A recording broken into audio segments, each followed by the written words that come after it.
Another day, another job fair in the U.S., but the folks gathered here Wednesday near Kennedy Space Center aren't just victims of corporate downsizing. They're victims of the end of an era of space exploration. It's a really tough time. I completely understand. We're going through a major transition that we haven't seen since the Apollo program. Dave RADZANOWSKI is chief of staff to the administrator of NASA. The high-ranking official came here to encourage this group of workers who were once the backbone of the Space Shuttle program. They're so dedicated, and they're so really good, bright scientist engineers that I have no doubt that they will land on their feet very well. Not so for John KELLEHER. At the same job fair, we found this former engineer who spent 20 years with a major NASA contractor. Well, it's been 7 months, and now I have to look like in other fields because I'm coming up short.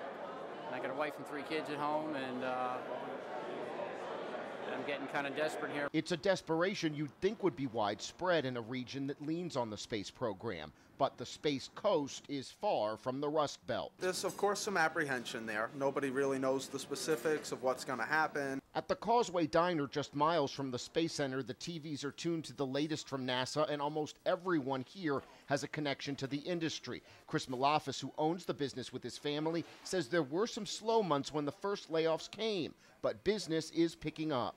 Business has stayed steady. The numbers are where they need to be, and everybody's happy. There's some people that actually think that the Space Center is going to close down. Rob Varley's job is to make sure the tourists keep coming to the Space Coast. His job is made easier by everything else the region has to offer, including world-class beaches and a thriving seaport. We're talking about the future. The dream is still alive in the future of the space business. But it's hard to think about the future when you need a job today. My severance package is running out, so I need to do something here soon. So far, more than 1,000 have gotten pink slips. By the time the Atlantis mission comes and goes in June, that number could reach 8,000.